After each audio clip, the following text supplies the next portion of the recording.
Could there ever be another 9/11? That's the premise of a new novel written by a local man many of us have known for years. Veteran PR guy Ron Whittington. He was a familiar face around town to local TV viewers when he appeared as the spokesperson for JEA. You might remember that. Now, Ron has turned his talents to writing.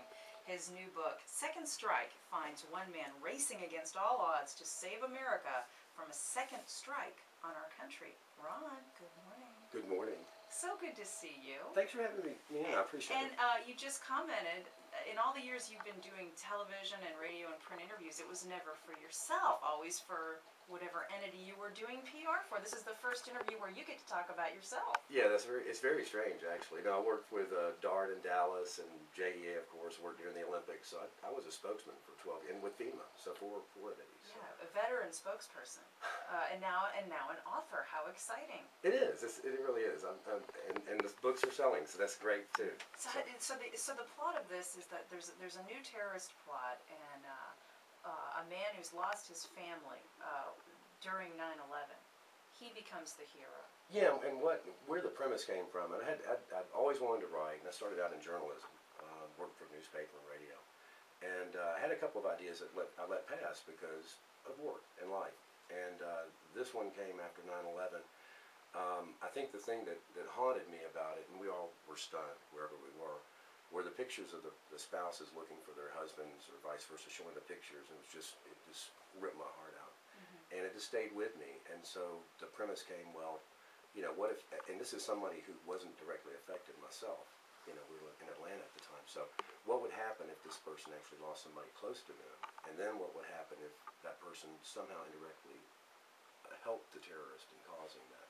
Right. So that's where the premise came from. So the book takes place right after 9/11, in the months after. How difficult was it to write this and work at your day job at the same time? I know that's difficult for any author. What was your strategy to get it done?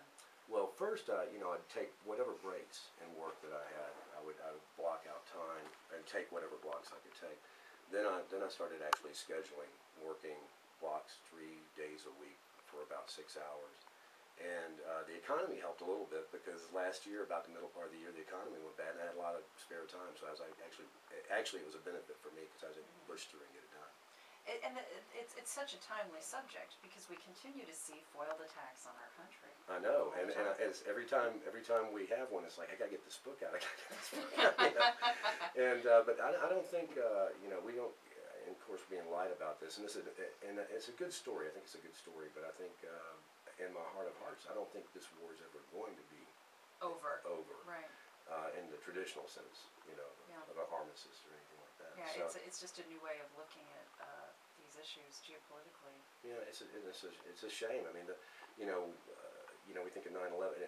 To me, that was one of those earth or world-changing events, just like the Kennedy assassination. You know, things have never been the same, at least, and actually in my personal life, that's what brought me to Jacksonville, in a sense, was 9/11? Was wanting to get, you know, our business at the time. I was a consultant there. The business went down after that. Of course, the economy sputtered. You were in Atlanta then. Right, yeah. and I decided, you know, when's the next attack going to be? I mean, that was a really serious thought we all had then. I mean, what's going to happen next? And I think I try to capture that a little bit in the book, but we decided I wanted to be near the coast, and so we looked at coastal cities and ended up moving here with no jobs or anything. So it was kind of a roll of the dice. It worked out for you, and in fact, there are some coastal locations in this book.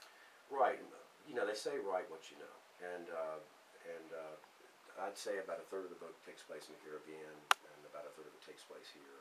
Monkey's Uncle, where I'm doing the signing tonight, from 5 to 7 at the beach. The beach's location, they're mentioned in the book. Monkey's Uncle is mentioned in the novel Second Strike. Now That's that right. alone is reason to go buy this novel. Well, you know, Ginger's is mentioned too. And Ginger's, but I don't think I'll be signing there. But anyway, so there are some places where he goes to get away. Just happens to end up here. Yeah, well, you can go out to Monkey's Uncle tonight. And it's the very first book signing for author Ron Whittington at the Monkey's Uncle Tavern in Jacksonville Beach tonight from 5 to 7 p.m. Or go to secondstrikethenovel.com. Ron, it's so good to talk to you. I'm so proud and happy for you. Thanks so much for sharing this with us this morning. Thank you, and take care. And that's our program.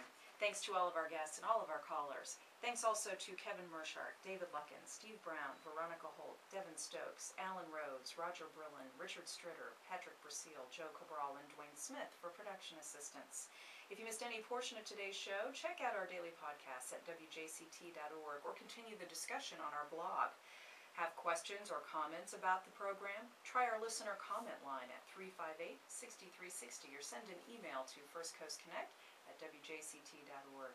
The views expressed by the show's contributors are their own and do not necessarily reflect the opinions of 89.9. I'm Melissa Ross, and you're listening to First Coast Connect on 89.9 WJCT.